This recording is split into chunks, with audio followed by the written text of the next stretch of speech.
Hello and welcome or welcome back. Amanda with Crafting with Amanda. And today's project is kind of a continuation of the video I did, or the layout I did on Thursday with my son, who we were trying to teach him how to smile naturally. And, well, how do I do that? Well, try to laugh. Well, what do I laugh at? Well, tell me a joke. And he told me, I can't even remember what the joke is, but just a silly 4-year-old's joke. And then we couldn't get him to stop laughing. But in that scrapbook layout I used this stencil to make some of the background pattern, as you saw, but then to capitalize on all of the blended ink that's on the stencil, I'm going ahead and I'm going to spritz it with water because it's just a dye-based ink. Close to my heart inks are dye-based, or at least these that I'm using are. And then I'm just going to smush my card front over the stencil. And I learned this from Jackie for the Craft IQ project for November. She always gives us 7 prompts, and one of them was this reverse stamping with stencils. And so I love this, and as you can see, I'm making some card fronts here, and I did end up making a set of 6 as I was working on that layout. So now I have all of these snowflakes that have been in my embellishment collections, and I'm trying to use up papers that I have. A friend of mine found a whole set of Aspen papers, and we were going to use them up in November, but between life and vacation, then my poor friend found another whole bag with 9 full sheets of this Aspen paper.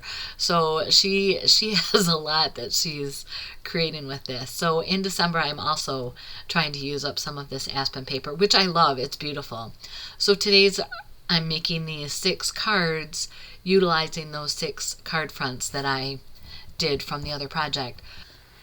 After looking at all of the snowflakes and that, and off camera, I went ahead and cut some of these medallion pieces and some of the other pieces you see on my board to create these cards with. If you haven't subscribed to my channel, I'd like to invite you to do that now. Sorry about that. I had to pause the video voiceover real quick for a coughing fit.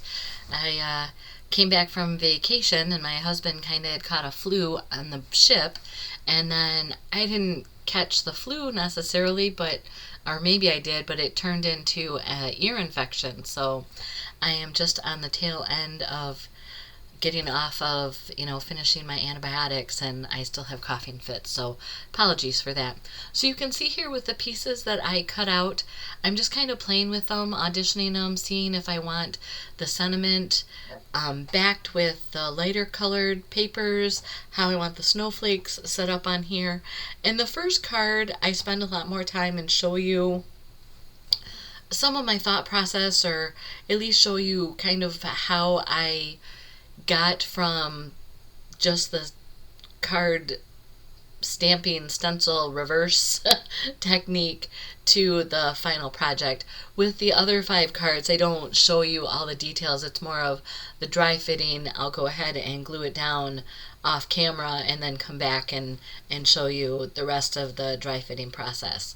So here I'm liking this. I'm trying to get in the habit with my projects of taking a step back and looking at the overall picture. It's easier to do with cards for me.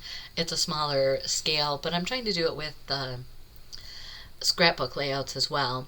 And I also wanted to show you what I did on the inside. What I do on the inside of this one, I do on the inside of all of them.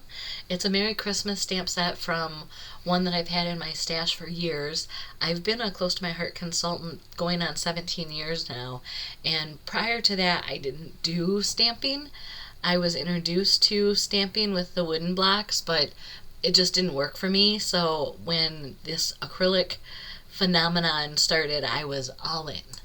And I apologize again for my rough voice. It's just going to happen today. So here I'm doing 2nd generation with, I believe, the Twilight ink. Twilight is one of those darker, like medium to darker inks, and by doing the 2nd generation, if you have a longer message you want to write, I think it will still show up over that stamp ink. I will have chapters, or I plan to have chapters at the bottom of this video. So if you know how to do this, not interested in watching this part of it, you can skip ahead and just see the different parts of this card set that interest you. But here I'm just showing, sometimes people don't necessarily always understand about second generation, so I wanted to show that you stamp on a scrap piece of paper and then write inside your project. And because I have all these scrap papers, this is where again I don't want all of them the same, but I have similar elements that are going to be on all of the card sets, if that makes any sense to you. So again, on this second card, I was trying to see if I was going to mat the whole sentiment. It already has a gold background on it, but I'm just trying to see if it needs a double mat. And what I end up deciding is I like this thin strip behind it. Kind of it gives it an anchor, same as that medallion, the stitched shape underneath all of the snowflake images here. And then I'm just adding some of the circles that I had punched underneath the whole base, again just to bring in some layers of color. Hopefully you will understand what I'm going to do is I'm going to let you go ahead and watch the rest of this assembly with the music by Paxton, and I'll pick you up at the end of the video and say my goodbyes and thank yous. Oh, but I will say, make sure that you check out all the other gals that are playing along with the 14 Days of Christmas, sponsored by Janet from Galaxy Girl and MK Gun from Some Assemblage Required. So enjoy the music.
Hello, I'm back and I'm just showing you the 6 cards in this set. They're not all the same, but they're very similar. I invite you to subscribe to my channel if you haven't already. If you are a subscriber, thank you so much. Truly appreciate it. One of the things that you can do to help me and any small creator is to give a thumbs up, like the video, and share them. Be kind to yourself. Have a blessed day. Thank you.